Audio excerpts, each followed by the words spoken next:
बेटा पान की दुकान खोल लेना, नौकरी मत। किसी का बाप बहुत दौलत छोड़ गया, उसका जाएगा तो वो टूट जाएगा, लेकिन जो फेलियर सिखा के जाता है वो जिंदगी भर साथ है। टाइम खत्म, पैसा खत्म। तो गोल मैनेजमेंट है जिसमें 90 दिन की विंडो में आप पूरी टीम को अलाइन करके कंपनी विजन के साथ you can achieve some exponential results in 90 days. वो पुराना रुतबा जो हमने देखा हुआ उसको वापस लाने के लिए मेहनत लग रही है, उसमें करते हुए एनर्जी बढ़ रही है। मैं एसएमईज की हेल्प करता हूँ कि बिजनेस को 1 करोड़ से 10 करोड़, 10 करोड़ से 100 करोड़ कैसे ले जाओ। पहले मैं आपसे जानना चाहूँगा थोड़ा सा आपकी जर्नी, क्योंकि मुझे थोड़ा सा पता है आपको आपकी जर्नी के बारे में कि आपने काफ़ी अप्स एंड डाउन्स भी देखे इस पोजीशन पर पहुँचने से पहले। तो थोड़ा सा आप शेयर करेंगे हमारे साथ? मैं कहूँगा डाउन ज़्यादा देखा है, अब कम देखा। अच्छा। लेकिन क्या होता है कि जब लाइफ में जितना भी अप मिल जाए ना, तो वो आपको डाउन से भी संभाल के रखता है। सही। तो इसलिए जर्नी ऐसे शुरू हुई कि पार्टीशन के बाद पेरेंट्स आए उल्लासनगर महाराष्ट्र में। तो बॉम्बे के दूर एक जगह है, वहाँ पे आर्मी के बैरक वैरक जो अबंडेंट होते हैं, वहाँ पे बसा दिया गया जितने रिफ्यूजी आए थे। तो हम लोग रिफ्यूजी कैंप में पले बड़े, छोटे छोटे स्कूलों में हिंदी मीडियम, पेड़ों के नीचे ऐसे ही पढ़े, कोई खास एजुकेशन नहीं हुई। ठीक। सस्ती थी उन दिनों, सरकारी एजुकेशन सस्ती थी। दिल्ली भी आ गए तो 8 आने फीस होती थी कॉलेज की, 10-11 रुपए, बस का पास 12 रुपए, ऑल रूट पास जी। तो ग्रेजुएशन हो गई, ठीक है, बगैर खर्चे के। लेकिन उस ग्रेजुएशन ने दिया कुछ नहीं सिवाय इसके कि कुछ किताबें पढ़ना सीख गए। राइट। और उन किताबों ने मेरी जिंदगी, जैसे आपने शुरुआत में बोला, 1000 किताबें पढ़ ली मैंने। अच्छा। तो किताबों ने जिंदगी बढ़ा दी। शुरू हुई थी किताबें जासूसी नावलों से, गुलशन नंदा ये वो आते थे जिन पे राजेश खन्ना की पिक्चर भी बनी बहुत, तो वो नावल पढ़ते थे। लेकिन धीरे धीरे नॉन फिक्शन पे, सेल्फ हेल्प पे, क्योंकि बुक बहुत थी सीखने की और वो मिल नहीं रहा था कहीं से एजुकेशन। टीवी होता नहीं था, यूट्यूब होता नहीं था, तो किताबों का सहारा लिया और वहाँ पे जब सीखना शुरू किया तो वो तो फिर ज़िंदगी बदल गई। हर बड़े सक्सेसफुल आदमी, वॉलमार्ट, सोनी, जैकवेल, सब के बारे में पढ़ लिया हमने और ज़िंदगी कैसे काटी। तो हम भी अपग्रेड हो गए। तो 300 रुपये की नौकरी से शुरू किया हमने। अच्छा जी। हाँ, तो बनना था एक्टर। मैं जा रहा था बॉलीवुड। हाँ, मैं थिएटर करता था, हिंदी, पंजाबी, सिंधी तीनों थिएटर करता था। अच्छा। तो जा रहा था पूना कि भाई जाके और एक्टिंग सीख के बॉलीवुड चले जाएंगे। लेकिन फादर की डेथ हो गई तो घर में पैसे ही नहीं थे कमाने वाले, तो फिर 300 रुपये की एक नौकरी कर ली। ये कौन से साल की बात? ये है 77 की, 1977 की। हाँ। ठीक है। कितने साल के रहे होंगे आप? तब मैं था 18-19 कॉलेज से निकले, 19 कॉलेज कंप्लीट कर चुके थे। हाँ। 2-1 साल नौकरी की गारमेंट एक्सपोर्ट लाइन में, थोड़ा बहुत सीख लिया। तो बड़ी सनशाइन इंडस्ट्री थी जी, जल्दी जल्दी लोग अमीर बन रहे थे। तो हमें भी शौक था अमीर बनने का, गरीबी बहुत थी। तो हमने कहा यार ये तो जो देखो एक छोटे कमरे से चालू करता है करोड़पति बन जाता है। हम भी कूद गए 20-25 मशीन लगा के। बस एक जर्नी चली, चलते चलते पहला ट्रिप अमेरिका लगाया 86 में। फिर अगले 9 साल में 95 में हमारी कंपनी अच्छी कई करोड़ों में पहुंच गई। IPO निकाला, बॉम्बे स्टॉक एक्सचेंज में लिस्ट किया, 300 टाइम और सब्सक्राइब हुआ। अच्छा जी। अच्छे दिन जब आते हैं तो चारों तरफ से ही आते रहते हैं, बताशों की बरसात होती है। फिर राष्ट्रपति से अवार्ड भी मिल गया ग्रोथ का। और बस उस वहाँ से जो चली तो संभाला नहीं गया पैसा, अकड़ आ गई बहुत। अच्छा, पैसा संभाला नहीं गया। हाँ, तो मैं हमेशा कहता हूँ कि पैसा कमाने से ज़्यादा संभालना 10 गुना। बिल्कुल सही है। उसके लिए चाहिए होता है मेंटर तो था नहीं, पिताजी भी नहीं थे, कौन संभाला। हमें जब इतना पैसा देख लिया, इतनी गरीबी थी, तो दिमाग खराब हो गया। गाड़ियाँ, बंगले, travel, first class, 5 star, 7 star, हर चीज़ बहुत बड़ी हो गई, बहुत सारे खर्चे हो गए, बहुत सारी टीम, बहुत सारे महंगे महंगे लोग। और उधर से फिर जब मार्जिन घटने शुरू हो जाते बिजनेस में, कंपटीशन आ जाता है, कुछ साल ही सनशाइन रहती है, वो दिखाई नहीं दिया। तो ओवरहेड और प्रॉफिट के बीच का कुछ MIS था नहीं, कंप्यूटर थे नहीं, कोई गाइड करता नहीं था कि रिपोर्ट बनाओ, P&L बनाओ। बस चल रहा था, धीरे धीरे खड्डा बड़ा होता गया। और जनाब 2001 में आगे खड्डा इतना बड़ा हो गया और 2 बड़े कस्टमर बैंकक्रप्ट हो गए, 20-22 करोड़ का हिट लगा। तो पहले तो फैक्ट्रियां बिकी लोगों का पैसा देने के लिए, फिर घर बिका अपना बैंक का पैसा चुकाने के लिए, और कंपनी जो लिस्टेड थी हमारी वो बिकी अपना खर्चा निकालने के लिए। अच्छा, कंपनी डीलिस्ट हो गई? नहीं, डीलिस्ट नहीं हुई, लिस्टेड थी इसीलिए बिक गई। अच्छा, बिक गई। तो कंपनी लाइव है अभी, अच्छा, अभी पर भी हमने चल रही बेच है। दी थी। तो पूरी इंडस्ट्री उस समय रिसेशन में आ गई थी या कि आपकी अपनी पर्टिकुलर कंपनी में कोई कमी? No, industry went into consolidation and decline phase. अच्छा। प्राइसेस वगैरह कम हुए, लेकिन तब के चले हुए आज भी कई 3-3, 5-5 हज़ार, 10-10 हज़ार करोड़ का एक्सपोर्ट कर रहे हैं हमारे जी, साथ जी, के जी। लोग। तो समय के हिसाब से बदले नहीं, कंसोलिडेशन हुई डेफिनेटली। कुछ बड़े लोग रह जाते हैं, हर इंडस्ट्री में होती है, और वो मार्जिन नहीं रहे जो थे। हमें याद है उस टाइम में 40% सरकार देती थी जी हमको इंसेंटिव। 50-100% मार्जिन होता था प्रॉफिट, और सारा टैक्स फ्री। तो उस ईरा से जब आप उस पे आते जहाँ आपको ऑपरेशनल एफिशिएंसी चाहिए कि कम मार्जिन में भी आपको प्रॉफिट निकालना है, वो हमें अकल नहीं थी। हम मार खा गए, और घमंड भी बहुत हो गया था। अच्छा, तो आप मानते हैं इस बात को? हाँ, जो सक्सेस के बाद घमंड आता है वो बहुत हो गया। ऐसी। तो जब घमंड आता है तो पतन होना लाजमी बात है, क्योंकि ऊपर वाला भी दिखाता है कि भैया ज़मीन पे आ जा, तो उड़ रहे हो बहुत। और घमंड में गलत डिसीजन होते हैं, because आप सोचते हो आप तो कुछ गलत कर ही नहीं सकते। राइट। तो वो गलत हमसे भी हुए। अच्छा। इसी को तजुर्बा कहते हैं हम। यस। तो उसी कारण आपने अपनी कंपनी का नाम अब तजुर्बा रखा हुआ है। क्योंकि देखिए, मैं अब बिजनेस कोच हूँ जी। और ये तकरीबन सब जान लेते क्या करना है। देखिए, आप ट्रेडर हो, आपको ये मालूम है क्या करना है, आप सिखा भी सकते हैं, लेकिन जैसा आपका तजुर्बा है आपको ये भी मालूम है क्या नहीं करना है। जी। जब लोगों को ये नहीं मालूम होता क्या नहीं करना, मार खा जाता है। तो हमको अब ये मालूम है क्या नहीं करना है। ठीक है। कैसे तुमको अपने ऑपरेशनल एफिशिएंसी निकालनी है, कैसे स्केल करना है, कैसे प्रॉफिट निकालना है, कैसे मल्टीप्लिकेशन करनी है, फिर संभालना कैसे है उसको आगे, कंप्लायंस कैसे, गवर्नेंस, कॉर्पोरेट गवर्नेंस अच्छी कैसे रखनी है ताकि कहीं फिर से डूब नहीं जाओ, पैसे को संभालो, सही से इन्वेस्ट कैसे करो। तो ये सारी चीज़ें तजुर्बे ने सिखाई। ठीक है। तो जब आप ये भी जानते हैं कि क्या करना है और क्या नहीं करना है, तब आप एक सही मायने में किसी के लिए मेंटर या तजुर्बेकार इंसान बन सकते हो, चाहे वो अपने बच्चों के लिए बनो, चाहे अपने स्टूडेंट्स के लिए बनो। जी। तो आपने वो जो फेलियर हुई उससे आज आप ये समझते हैं कि आपको काफ़ी लेसन्स, काफ़ी सीखने को मिला? बहुत ही ज़्यादा। फेलियर जो सिखाते हैं वो सक्सेस कभी नहीं सिखाती। सक्सेस तो हम लोग पार्टियां करके, सेलिब्रेशन करके खुश हो जाते हैं जी, हाँ जी सक्सेस हो गई। लेकिन जो फेलियर सिखा के जाता है वो ज़िंदगी भर साथ रहता है, और उससे बहुत, ये तोहफा है, गिफ्ट है, हम बहुत लोगों को दे भी सकते हैं। सक्सेस में क्या सिखा सकते हैं लोग, कहाँ भी सेलिब्रेट करो, फिर लोग जलते हैं जी, अरे तो कल कुछ नहीं था, आज इतना बड़ा आदमी हो गया, गाड़ियाँ हो गई जी इसके पास, बंगले हो गए, तो जेलसी आ जाती है। तो फेलियर से तो हम बहुत कुछ खुद सीखते हैं। एक चीज़ पूछना चाहूँगा, जब आप डाउन हुए, जैसे आपकी कंपनी बिक गई, शान शौकत सब खत्म हुआ, तो फिर आपने अपने आप को कैसे संभाला? क्योंकि करेज दोबारा से खड़े हुए, उस दोबारा से खड़े होने में क्या जज्बा था आपका? जैसे कहूँगा किताबों ने। अच्छा। क्योंकि यूट्यूब तो था नहीं। जी जी। मोटिवेशन कहाँ से लें, सेमिनार होते नहीं थे तब। तो एक किताब है रॉबर्ट शुलर की, tough time never last, tough people do. Yes. वो कम से कम मैंने 20-30 बार पढ़ी। मैंने खरीद के रखी हुई, अभी पढ़ी नहीं, आपके रिकमेंडेशन पे जब भी मेरा मूड लो होता था मैं वो पढ़ता था। अच्छा। फिर हम एक बॉम्बे से मेंटर मिले, उनके कैंप अटेंड किए 2 बार पॉजिटिविटी के। उनका नाम है उज्ज्वल उके। अच्छा जी। IAS ऑफिसर थे। तो वो पॉजिटिविटी के ऊपर, सबकॉन्शियस माइंड के, तब नया नया लॉ ऑफ अट्रैक्शन और सीक्रेट नया नया कुछ चला था, तो उसके ऊपर उनकी डीप रिसर्च थी, तो उनके कैंप अटेंड करे। तो इस तरीके से अपने को उस माहौल में रखा कि होप बनी रही। अंदर से कॉन्फिडेंट थे कि वापस?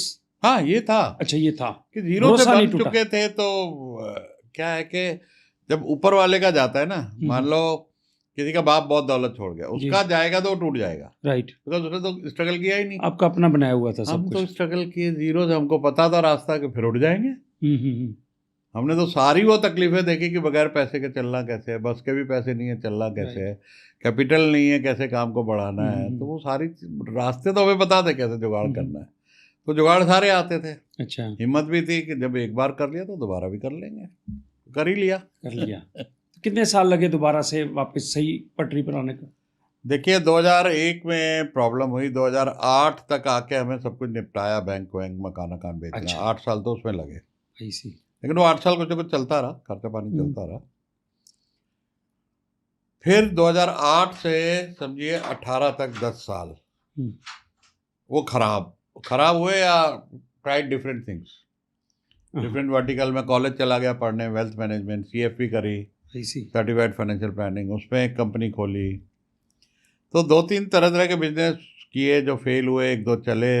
इसे 18 के बाद जब मैं कोचिंग और ट्रेनिंग में आया कंसल्टिंग में, वहाँ से वापस जिसे कहते हैं ना कि आई फाउंड माई फीट, कि लोगों को भी भरोसा हुआ ये तजुर्बेकार है, और मुझे भी जब कुछ कंपनियों का, कुछ लोगों का टर्न अराउंड किया, जो भटक रहे थे, डूबे हुए थे, उनको एकदम से निकाल लिया तजुर्बे से, तो मेरा भी कॉन्फिडेंस बढ़ गया। यार मेरे अंदर तो बहुत बड़ी गिफ्ट है जो मुझे ही नहीं पता कि मैं किसी को जीरो से हीरो भी बना सकता हूँ। जो हीरो है, स्ट्रगल कर रहा है, उसको वापस से टर्न अराउंड कर सकता हूँ। तो ये बहुत सारी ऐसी केस स्टडीज हुई, तो मेरा कॉन्फिडेंस दिन दुना रात चौगुना बढ़ गया। मेरा भी बढ़ा, लोगों का भी बढ़ा जी। फिर एक अच्छी चीज़ हमने की कि हमने कंटेंट क्रिएशन में आ गए। ओके। 22-23 से, तो वहाँ से मिलियन फॉलोअर्स और कई सारी, उससे बड़ी हेल्प की ब्रांडिंग में जी। 4-5 करोड़ व्यूज़ है हमारे, 6 करोड़ व्यूज़ हो जाते कभी कभी महीने के। तो यूट्यूब और इंस्टाग्राम ने ब्रांडिंग में बड़ी मदद करी। तो अब एक चल पड़ी है, बस अब निकल पड़ी है। तो तजुर्बा कंपनी में आप क्या करते क्या हैं एग्जैक्टली, जरा बताइए कि कौन सी सर्विसेज आप प्रोवाइड करते हैं? सिंपल है जी, SMEs हमारा फोकस है। ठीक है। उसमें एक ऐसी टेक्निक है OKR, ऑब्जेक्टिव OKR। की रिजल्ट, जो गूगल अच्छी तरीके से 1999 से किया। उसके पहले इंटेल ने किया था, उसके बाद गूगल ने किया। ओके। गूगल के बाद अब अमेजॉन वगैरह सारी, माइक्रोसॉफ्ट, बड़ी बड़ी कंपनियां करती हैं। तो वो मुझे गैप दिखाई दिया कि इंडियन SMEs को कोई नहीं सिखाता। तो उसमें मैंने मास्टरी करके, अगर आप गूगल करेंगे best OKR coach in India और फादर ऑफ OKR, तो मेरा ही नाम है। तो गोल मैनेजमेंट है, जिसमें 90 दिन की विंडो में आप पूरी टीम को अलाइन करके कंपनी विजन के साथ you can achieve some exponential results in 90 days. अच्छा। 90 डेज की विंडोज कम होती है, लेकिन इतना फोकस हो जाता है कि 90 दिन में लोग के काम दुगने हो जाते हैं, प्रॉफिट दुगने हो जाते हैं। तो वो टेक्निक में मैंने मास्टरी की। तो मैं SMEs की हेल्प करता हूँ कि बिजनेस को 1 करोड़ से 10 करोड़, 10 करोड़ से 100 करोड़ कैसे ले जाओ, प्रॉफिटेबिलिटी कैसे बढ़ाओ, एक अच्छी साफ सुथरी बैलेंस शीट लेके मार्केट में उतरो, SME IPO करो जी। तो वहाँ हमने एक विजन बनाया कि 500 IPO तजुर्बा के थ्रू आने। हमारा खुद का भी 1-आध साल में आ जाएगा। जी हाँ, 500। कितने साल के टाइम में? 5 साल में। 5 साल में। ओके। तो ऑलरेडी 300 लोग मेरी मेंटरिंग में हैं जो IPO के अगले 1-2 साल में तैयारी कर रहे हैं। अच्छा, उनको आप तैयार कर रहे हैं IPO के लिए? तैयार कर रहे हैं। 5-10 करोड़ पे हैं तो उनको ले जाना है 100 करोड़ पे। गुड। और 100 करोड़ पे ले जाके जब वो 10-20 करोड़ के प्रॉफिट के साथ अच्छी 200-300 करोड़ की वैल्यूएशन पे आएंगे, 50-60 करोड़ रुपया रेज करेंगे मार्केट से, तो उनकी स्केलिंग अप ईजी हो जाएगी। फिर वो 1000 करोड़ और 10,000 करोड़ का रास्ता आसान हो जाता है। तो मैं 100 करोड़ पहले पहुंचाने का काम करता हूं विद प्रॉफिट, और फिर उसके बाद IPO, और IPO के बाद फर्दर हैंड होल्डिंग के और आगे कैसे बढ़ा।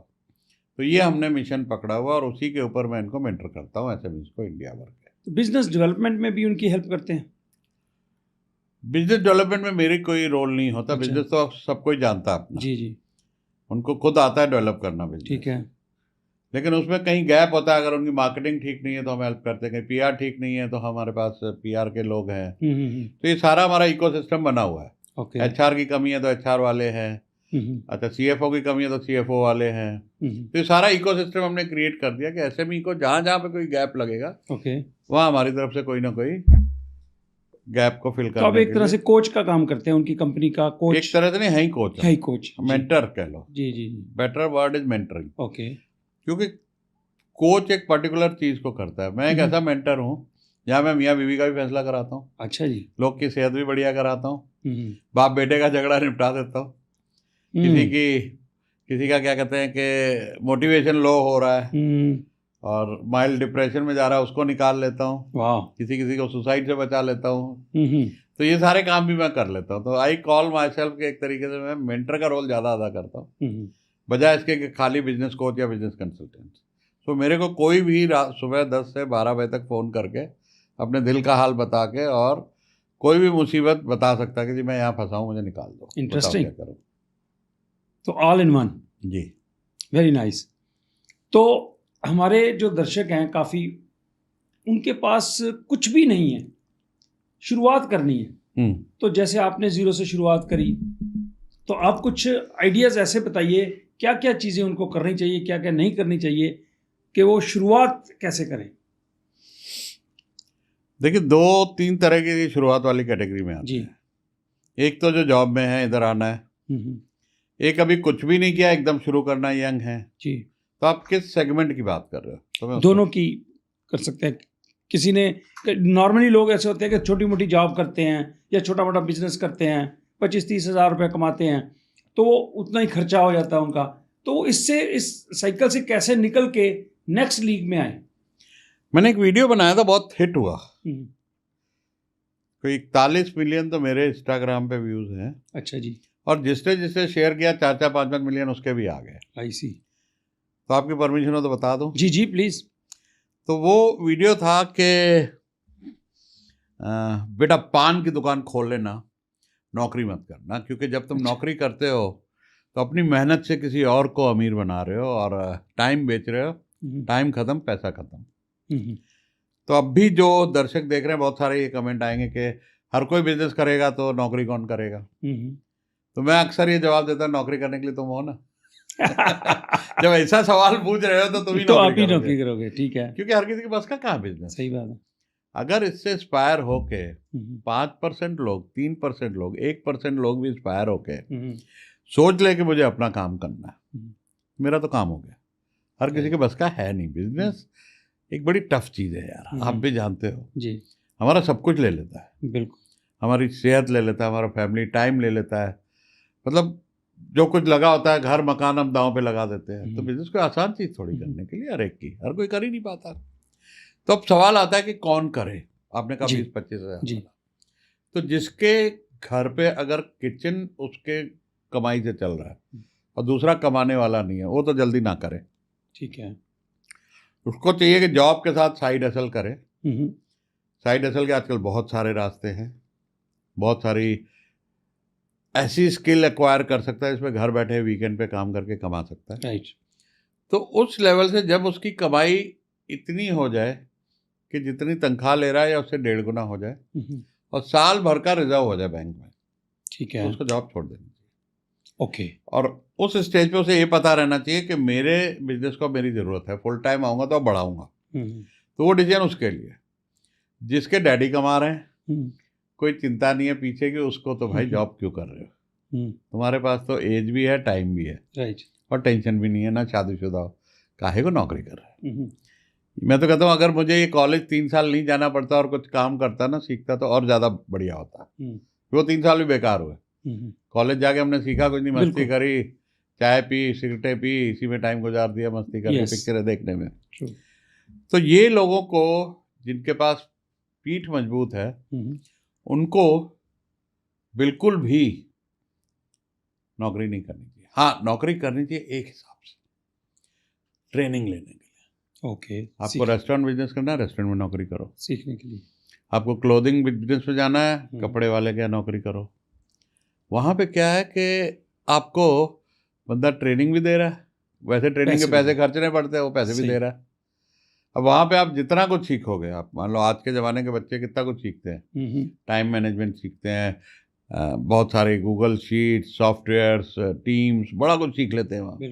तो फ्री में ट्रेनिंग मिल रही जॉब पे, सीख लो ना भाई। और फिर आके जब अपना करोगे तो आपको टीम भी मिलने में दिक्कत नहीं, कस्टमर भी मिलने में दिक्कत नहीं, स्ट्रगल जीरो हो जाता है। एक बार अगर जॉब करके आप उसी लाइन में बिजनेस करते हो तो your struggle is zero, you are from day 1 start. अब रह गया कि अगर पैसे नहीं है और आपके पास अब स्किल है, आपको पता है इस बिजनेस का तजुर्बा है, कोई ना कोई पार्टनर मिल जाएगा पैसे लगाने वाला। बहुतों को ऐसे मैंने बताया, उनको मिल गए पार्टनर। अच्छा। तो किसी का पैसा, किसी का तजुर्बा, किसी की स्किल मिला के काम चल जाता है। तो वो लोगों को इस तरीके से अपने बिजनेस को करना चाहिए, इधर जॉब या बिजनेस। मैंने दोनों आपको बता दिया तरीका क्या है कि बैक मजबूत है तो भैया नौकरी सीखने के लिए करो, ठीक है। बैक मजबूत नहीं है तो नौकरी आप बिजनेस को फंडिंग करने के लिए करो, कि साइड हसल करके आप इतना बना लो तो बिजनेस चालू आपका। तो शुरुआत कर दी किसी ने हिम्मत करके, पैसे का भी अरेंजमेंट हो गया, बैंक से मिल गया या कोई पार्टनर मिला, तो इन द बिगिनिंग बिजनेस में कौन सी गलतियां लोग ज़्यादा करते हैं जिनको, क्योंकि आपने वो फेस देखा हुआ है, तो कौन सी गलतियां ना करें और कौन से काम ऐसे हैं जो उनको विशेष तौर पर ध्यान देना चाहिए कामयाबी के लिए? बहुत बढ़िया सवाल है। देखिए, बिजनेस की स्किल तो सीखा है आप कि हाँ भाई मुझे ये वाला काम करना है, लेकिन फाइनेंशियल मैनेजमेंट नहीं सीखते लोग। राइट। वहाँ मार खा जाते हैं। योर प्रोडक्ट इज गुड, बढ़िया बेच ले रहे हो, सेल्स स्किल भी आपने सीख ली, प्रोडक्ट भी बढ़िया सोर्स कर लिया है, बना लिया या सोर्स कर लिया किसी मैन्युफैक्चरर से, लेकिन पैसे का जो कंट्रोल है, क्योंकि देखिए बिजनेस किस लिए करता है आदमी? प्रॉफिट के लिए। यस। ये भूल जाते लोग कि हम बिजनेस प्रॉफिट के लिए कर रहे हैं। बड़े बड़े लोग भूल जाते हैं। पिछले दिन मैं पॉडकास्ट देख रहा था विजय मल्ल्या साहब का जी। महाराजा की जिंदगी थी, कैश फ्लो थे, एक तरीके से कैश काउ बिजनेस था जिसे हम कहते हैं कि इतने पैसे आ रहे थे संभल नहीं रहे थे जी। लेकिन ऐसे बिजनेस में घुसे जिसमें कैश बर्न था। चलो बर्न की एक लिमिट होती है, but the company Kingfisher was airline was losing money continuously जी, लॉस पे लॉस, लॉस पे लॉस। अब उस लेवल पे ईगो बड़ी आ जाती है राइट कि जी हम तो घाटा कैसे खा लेंगे, और पैसे की कमी नहीं है, बैंक दे रहे हैं 500 करोड़ 800 करोड़।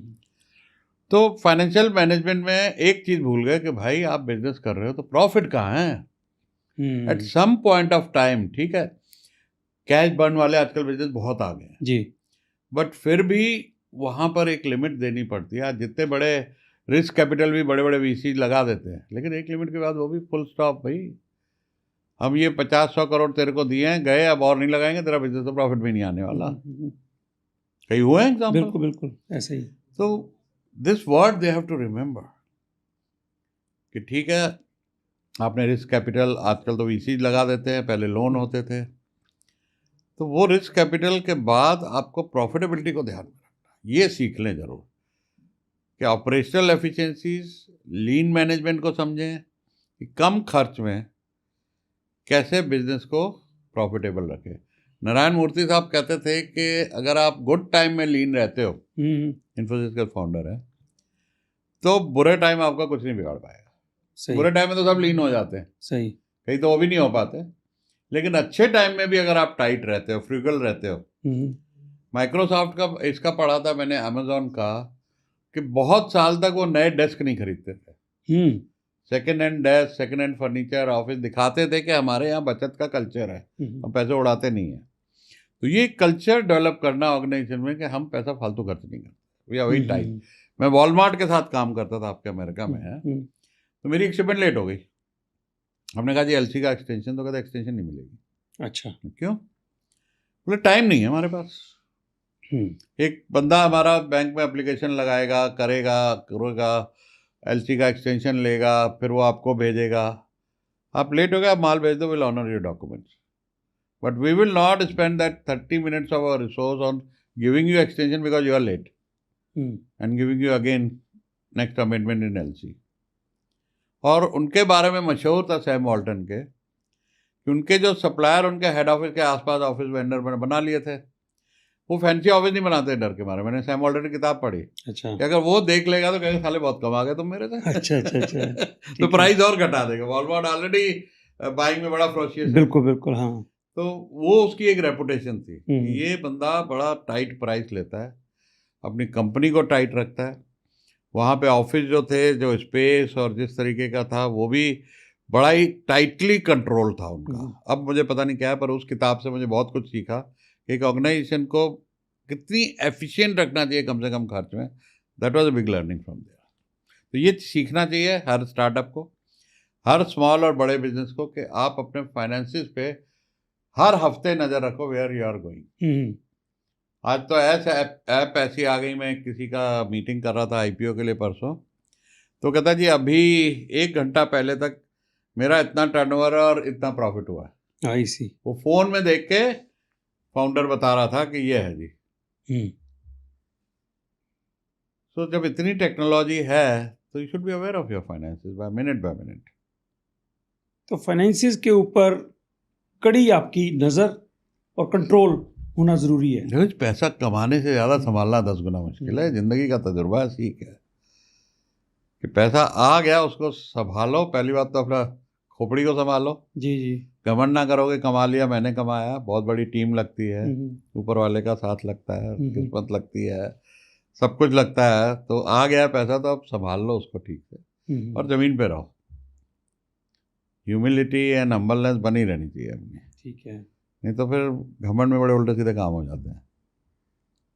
तो आपने बातों बातों में बता ही दिया कि क्या नहीं करना चाहिए। कोई ऐसी स्पेसिफिक बात जो यूजुअली आप सोचते हो कि जो स्टार्टर्स हैं वो गलती करते हैं जिनसे उनको बचना चाहिए? एक स्वॉट एनालिसिस करते हैं बड़ी दुनिया, जिसमें होता है कि strength, weaknesses, opportunities and threats. Okay. तो मैं बोलता हूँ SWT। SWT। हाँ, स्ट्रेंथ, वीकनेस एंड ट्रेंड। आज मैं समझता हूँ हम मैनकाइंड की सबसे बड़े रिवॉल्यूशन पे बैठे हैं। ओके। जैसे एस्ट्रॉयड हिट किया था ना 60 मिलियन साल पहले धरती को, और जी। सब कुछ बदल गया था, जिससे हमारा जन्म हुआ, डायनासोर चले गए। ये दूसरा एस्ट्रॉयड आया AI। So we are on the like, पहले रिवॉल्यूशन आए थे जब टेलीफोन आया, बिजली आई, एरोप्लेन आए, इंटरनेट तो हमारे टाइम में आया, मोबाइल रिवॉल्यूशन आया, लेकिन AI सबसे बड़ा रिवॉल्यूशन है। You think so? तो जो AI अभी देखो ना, TCS ने 12,000 लोग निकाले। TCS कोई छोटी कंपनी है। उसके अलावा सारी प्रमोशंस रोक दी हैं, सब कुछ रोक दिया सीनियर एम्प्लॉइज का। तो ये थ्रेट दिख रहा है कि आपको ग्राफिक चाहिए, ग्राफिक मिल जाएगा, कंटेंट चाहिए, कंटेंट मिल जाएगा, आपको स्ट्रैटेजी चाहिए, कॉन्ट्रैक्ट चाहिए, लीगल कॉन्ट्रैक्ट मिल जाएगा। क्या कुछ कर रहा है AI यार, वीडियो का वीडियो बना के दे रहा है पूरा बढ़िया आपको। तो ये तो मैं छोटी बातें कर रहा हूँ। इसके अलावा कोडिंग, वेबसाइट, ये वो बहुत सारे काम, तकरीबन 485 AI टूल है अभी, और आ रहे हैं, बहुत कुछ होने वाला है, रोज LLM नया नया आ रहा है। तो ये SME भाई बहुत भटके हुए हैं, उस तरफ ध्यान नहीं दे रहे हैं। अच्छा। मैंने एक बहुत बड़े संजीव बीकचंदानी सर हैं, 1 लाख करोड़ की वैल्यूएशन है Naukri.com, उनका परसों पॉडकास्ट किया जी। उन्होंने बोला 130 लोगों की टीम हमने AI की रखी है। तो उनके पास तो बहुत फंड्स के रिसोर्सेज है, वो तो कर ले रहे हैं। कई बड़ी कंपनियां अभी नहीं करेंगी तो बाहर हो जाएंगी। जैसे टेक्नोलॉजीज कंपनीज का क्या फ्यूचर है, ये लोग तो सिर्फ आउटसोर्स टेक ही कर रहे थे ना, TCS और बहुत सारी, ठीक है, विप्रो, TCS, इन्फोसिस। अब इनको अपने आप को रीइन्वेंट करना पड़ेगा। Right. Now there services are not required going forward. Coders का काम AI ने खत्म कर दिया। तो what coders has to learn now, they have to adopt AI.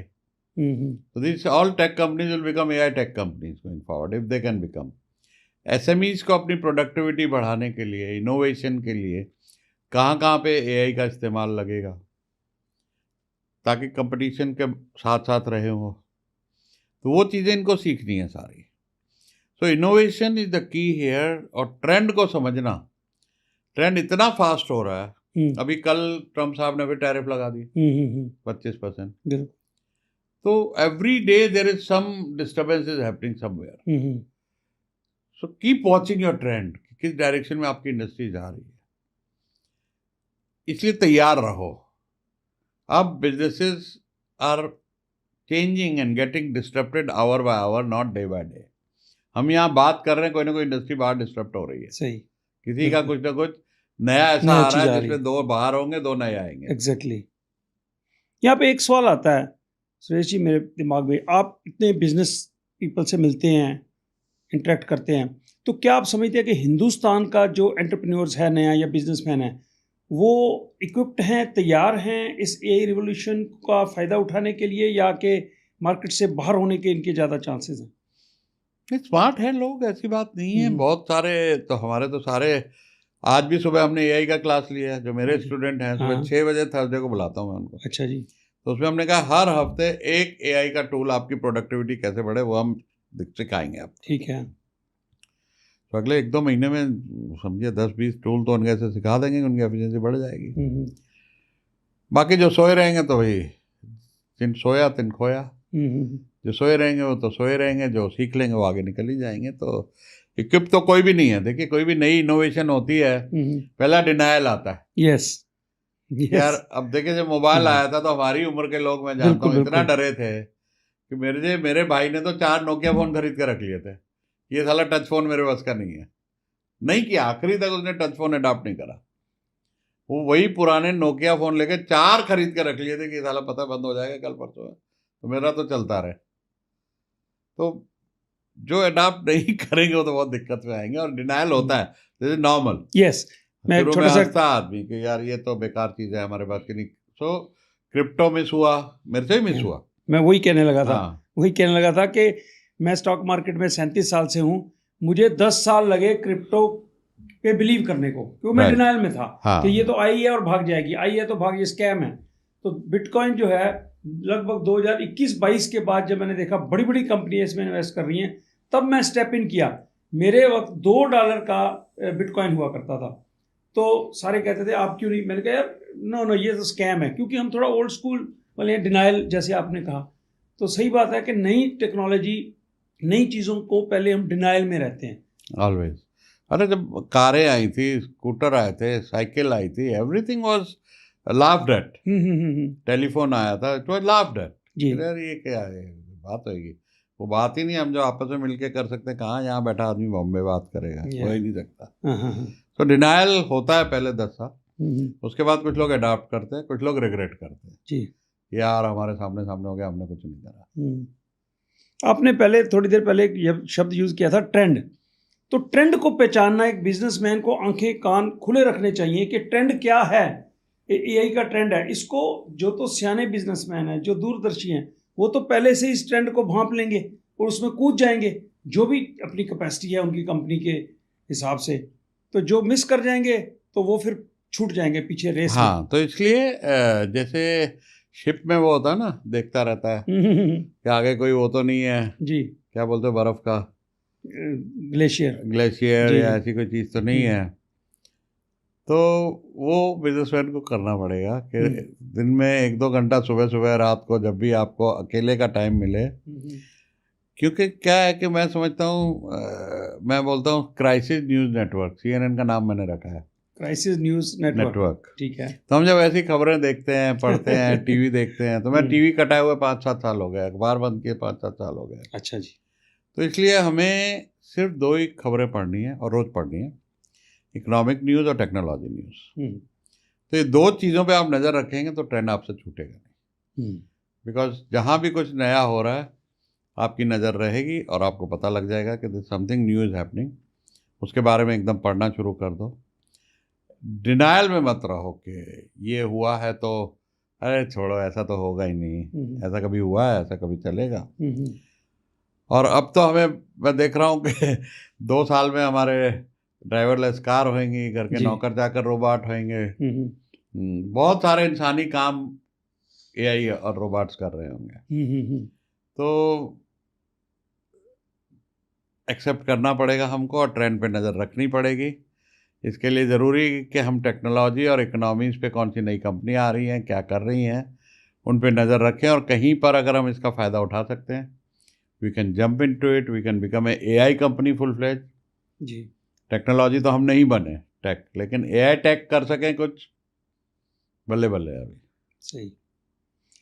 एक सवाल मेरे दिमाग में आता है, आपको जब भी मिलता हूँ देखता हूँ कि आप 67 ईयर्स के हैं, तो मैं आपसे 5 साल छोटा हूँ, लेकिन एनर्जी लेवल जो आपका हमेशा रहता है, आप फिट फाट बात करते वक्त बात में एनर्जी, एक ऑरा जो है, तो इसका क्या राज है? चॉइस नहीं है, चॉइस नहीं, क्योंकि जहाँ से मैं गिरा हूँ उसे वापस पाना है, इसलिए मेहनत तो करनी पड़ेगी। और उसमें अच्छा भी हो रहा है, क्योंकि to gain that lost glory back, वो पुराना रुतबा जो हमने देखा हुआ उसको वापस लाने के लिए मेहनत लग रही है। उसमें करते हुए एनर्जी बढ़ रही है, टाइम नहीं, फुर्सत नहीं बीमार होने की, फुर्सत नहीं है थकने की, और कंपनी यंग लोगों की है, इतना बिजी रहते हैं कि किसी भी तरह की किसी नेगेटिविटी की। यस, आपने तो बोला मेरी एनर्जी हाई है, मैं कहता हूँ एनर्जी इतनी ज़्यादा हाई है कि नेगेटिव आदमी साला सामने टिक नहीं पाता, जल जाता है। ठीक ठीक। तो अपने एनवायरनमेंट इतना पॉजिटिव कर लिया है कि जितने लोग हैं, बड़ा तजुर्बा परिवार है, बढ़िया फैमिली है, खुशियाँ ही खुशियाँ हैं। सेलिब्रेशन बहुत होती है हमारे यहाँ, 2-3 महीने में एक पार्टी होती है, डांस होता है, रिट्रीट होती है, बाहर जाते हैं। तो इसके चलते ना, जिनके पास कम्युनिटी होती है वो वैसे ही, गूगल में मैंने पढ़ा था 14 साल ज़्यादा जीते हैं। अच्छा। तो आपके देखिए, बीमार ना होने के लिए क्या चाहिए? इम्यूनिटी स्ट्रांग जी। तो एक सपोर्ट सिस्टम, खुश रहना, पॉजिटिव रहना, आपकी इम्यूनिटी तो बढ़ाता है। बाकी छोटी मोटी चीज़ें, एक्सरसाइज ट्रेनर है, डाइट का ख्याल रखते हैं और हमेशा पॉजिटिव और एंथुसियाज्म और एनर्जी एज ए चॉइस रखते हैं तो बनी रहती है। अब तो हैबिट ही हो गई है। शुरू में ऐसा लगता है कि थोड़ा बहुत कोई गलत न्यूज़ आई, मूड डाउन हो गया, लेकिन अब तो 99% वैसे ही हो गए हैं हम। नॉर्मली हमारे इंडिया में देखा गया 60-62 साल की एज में लोग रिटायर्ड महसूस करते हैं कि रिटायर्ड हो गए, अब प्लानिंग कोई नहीं करते। अब 67 की एज में आपकी प्लानिंग्स हो रही हैं, अगले 5 साल में मैंने ये करना है, अगले 3 साल में ये करना है। तो ये बड़ा एक्सेप्शनल है और इससे बहुत से लोगों को एनर्जी मिलती है। तो और वही मेरी एनर्जी का भी राज है।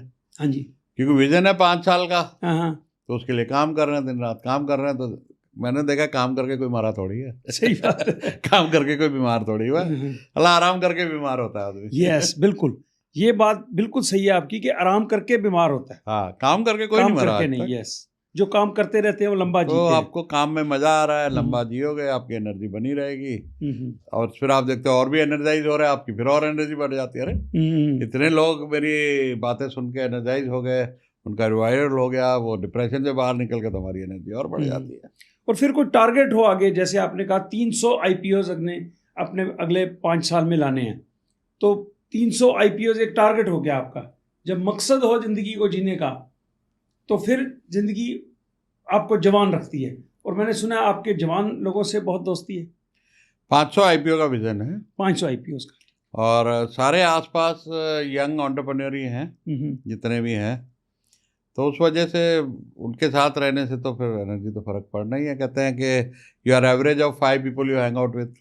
तो अगर आप 5 एनर्जेटिक जवान लोगों के साथ रहोगे तो छठे तो कहीं ना कहीं असर तो आप पे भी आना ही आना है। उनकी एवरेज तो बढ़ जाती है ना। उनकी भी एवरेज बढ़ जाती है, हमारी भी एवरेज सही हो जाती है। तो सुरेश जी, आपका हिंदुस्तान के भविष्य के बारे में क्या सोचना है कि आने वाले वक्त में हिंदुस्तान किस दिशा में जा रहा है? आप सेटिस्फाइड हो कि India is in the right direction? और जो यूथ है, कई दफ़ा मैंने देखा कि बहुत सा टैलेंट यहाँ से बाहर जाने के लिए तत्पर रहता है, यहाँ के अच्छे IIT से पढ़ के बाहर लोग चले जाते हैं। तो क्या समझते हैं आप हिंदुस्तान का भविष्य? बाहर पहले भी जा रहे थे, हमारे टाइम में भी ब्रेन ड्रेन बोलते थे, आज भी हो रहा है। लेकिन तब और अब में बहुत कुछ इकोसिस्टम यहाँ भी बन गया है। फंडिंग VCs, एक आधे स्टार्टअप को मैंने भी कोच किया जिनकी कंपनी 800 करोड़ 1000 करोड़ में बिक गई। अच्छा। तो टैलेंट यहाँ भी है, बड़ी सारी कंपनियाँ यूनिकॉर्न यहाँ भी बन रही हैं, बड़े सारे स्टार्टअप्स, अच्छे स्टार्टअप यहाँ से भी निकले हैं बहुत। तो इंडिया तो भाई ग्रोइंग इकॉनमी है, दुनिया की नज़र है। अगले 10-20 साल तो हमारे ही हैं भाई। यहाँ जो पैसा लगाएगा स्टॉक मार्केट में ही बात कर ले अगर, तो कमाएगा ही बहुत, क्योंकि कहाँ जाके रुकेगा। 6-7% GDP ग्रोथ कहाँ दुनिया में रह गई है, बहुत कम मुल्क हैं। I have great faith in India. बाकी जो कमियां हैं इट्स अ जर्नी, चलता है। तो सुरेश जी, स्टॉक मार्केट के बारे में आपने कहा कि हिंदुस्तान की स्टॉक मार्केट बहुत आगे जाने वाली है। तो जो नए लोग हैं, इन्वेस्टर्स, तो आप उनको क्या सलाह देते हो कि म्यूचुअल फंड्स की तरफ से इन्वेस्टमेंट करें या कि डायरेक्ट स्टॉक मार्केट में कूद जाएं? Definitely mutual fund. Okay, definitely mutual fund. See, stock market को समझने के लिए बहुत टाइम चाहिए। कंपनीज की बैलेंस शीट पढ़ना, ट्रेंड पढ़ना, इकॉनमी पढ़ना, वर्ल्ड इकॉनमी पढ़ना, कहाँ पॉलिटिकल समझना, किस इंडस्ट्री को क्या इम्पैक्ट, अब ट्रम्प का इफेक्ट एक्सपोर्ट पे आएगा, ये समझ कहाँ इतनी जल्दी आती है। म्यूचुअल फंड में तो एक फाइनेंशियल प्लानर मिल जाता है और फंड मैनेजर है, 2 लेयर है आपको सही तरीके से गाइड करने के लिए। तो एक सेफ और लॉन्ग टर्म रिटर्न के लिए म्यूचुअल फंड बेस्ट है। तो आप अपनी इन्वेस्टमेंट्स 100% म्यूचुअल फंड में। Okay, 100% mutual. ओके, तो रिटर्न 12-14% के करीब मिल जाता है? नहीं, मैं 20 के ऊपर निकालता हूँ। 20 से ऊपर? हाँ, आई सी। क्योंकि I go in multi cap and small caps और मिड कैप्स ओनली। अच्छा। तो जब भी कोई मुझे मौका मिलता है, मार्केट गिरी जब पीछे 21,000 पे गई थी, तो मैं अपनी SIP डबल कर देता हूँ। कोविड टाइम में डबल कर दी थी। तो जब मार्केट मौका देती है आपको, सस्ती होती है, उस टाइम में पैसा डबल कर दो, तो 20% प्लस मिल ही जाता है अपने को। इंडियन इकोनॉमी में तो मिल ही रहा है, अब जब तक मिलता है देखो। बट टाइम होराइजन होना चाहिए 5-10 साल का। ऐसा नहीं है कि पैसा चाहिए तो वो अप डाउन में दिल नहीं धड़कना चाहिए। राइट। मार्केट डाउन है तो आपके लिए अपॉर्चुनिटी है, अगर वो समझते हो तो स्टॉक मार्केट में आओ, नहीं तो FD में खुश रहो। सही। और ये जो लोग आजकल इंडिया में बहुत से लोग डे ट्रेडिंग करने में लगे हुए हैं और बहुत सारा लॉस कर रहे हैं। मुझे कोई आइडिया नहीं है। मैंने खुद भी 2-4 मिले जिन्होंने कहा जी एक 10 लाख रुपए दे दो, घाटा होगा हम भर के देंगे, ऐसे भी मिले। हम करेंगे कमोडिटीज में ट्रेड, हम करेंगे F&O में trade. End of the day वो घाटा भर के चले गए। शुक्र है ये नहीं हुआ कि मेरा पैसा मारा, घाटा उन्होंने भर दिया। अच्छा। लेकिन घाटा जरूर हुआ, एक भी कमा के नहीं दे पाया, एक भी नहीं दे पाया। एक भी? कितने ट्राई किए आपने? 3 तो अभी किए रिसेंटली, पिछले 2 साल में। तो वो क्या करते थे? उसके वो यही F&O, कमोडिटीज, गोल्ड, गैस। तो आपके बिहाफ पे वो करते थे काम? आपका पैसा ले वो करते थे। अच्छा। तो उनको हम ऑथराइज कर देते थे या हमें कहते थे आप ये वाला ट्रेड ले लो, जो भी था। लेकिन घाटा एंड में हुआ।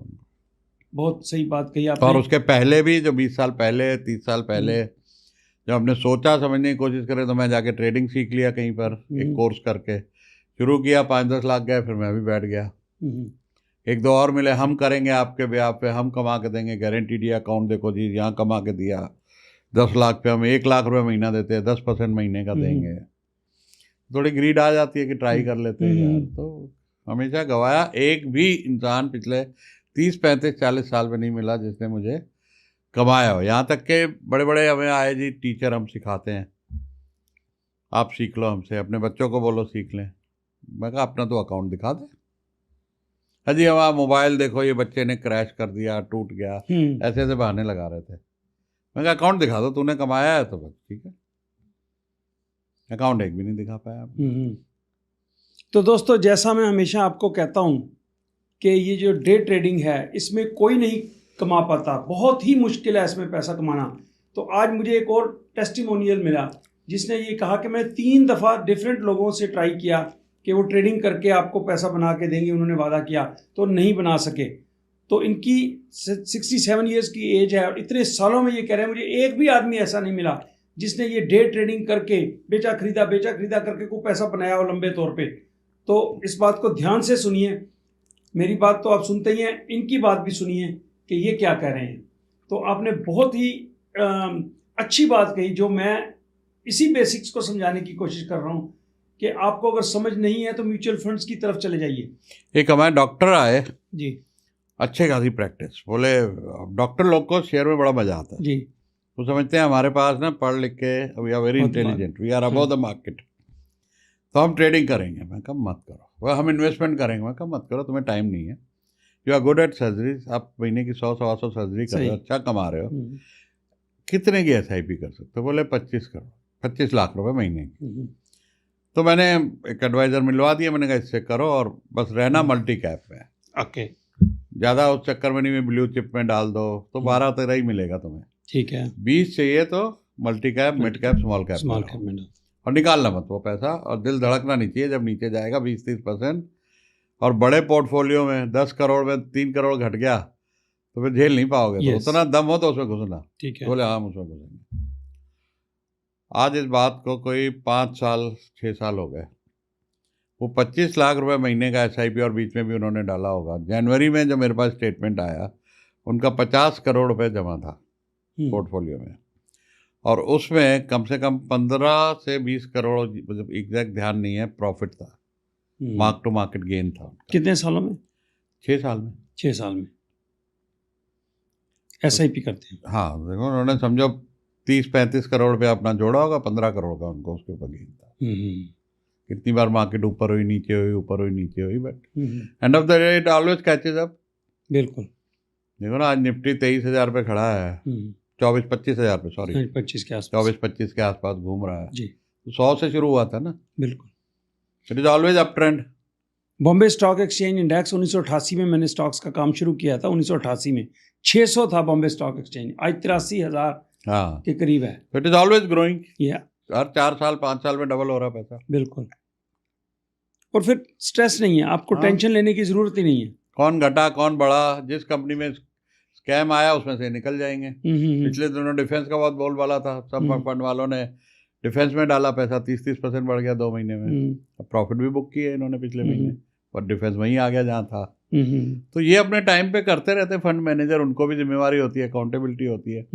फिर आपके पास एक अच्छा एडवाइजर हो, वो भी बताता रहेगा ये करो ये ना करो, बैलेंस बना के रखता है। कई लोग क्या कहते हैं जी डाइवर्सिफिकेशन करनी है जी, 10 म्यूचुअल फंड ले लिए। अब वो 10 म्यूचुअल फंड में 10 के 10 में 80% स्टॉक सेम है, तो डाइवर्सिफिकेशन क्या होगी? राइट राइट तो एक ही ले लेते हैं, राइट, एक ही ले लो। 10 को कहाँ ट्रैक करोगे? या 2 ले लेते, 3 ले लेते। तो ओवरलैपिंग है, कहाँ नहीं है, ये एडवाइजर बता पाता है। तो इसलिए मैंने एक परमानेंट एडवाइजर रखा हुआ। अच्छा, हाँ, मैं उसके साथ महीने में एक बार बैठता हूँ, भैया क्या चल रहा है। तो काफ़ी साल से आपको कंसिस्टेंटली अच्छा रिटर्न मिल रहा है, 20% काफी के साल आसपास? से तो नहीं, बहुत साल तो अकल नहीं थी, अच्छा, और मेरा तो बिजनेस ही अभी 18-19 से ज्यादा चलना ओके। शुरू हुआ है। अच्छा अच्छा, तो 5-4 वहाँ से साल लगा लो, 5-1 हाँ, साल के आसपास। तब से अच्छा चल रहा है। अच्छा चल रहा है। तो उसमें से आप निकालते हो या उसमें? नहीं, this is only saving, okay. बाकी खर्चा अपना चलता रहता है। वो SIP चलती रहती है। जब मार्केटों में कुछ गड़बड़, 2020 वाली गड़बड़ हुई, अभी पिछले दिनों हुई, उस टाइम में थोड़ा और ज़्यादा डाल देते हैं। बस यही पॉलिसी रखी हुई है। ठीक।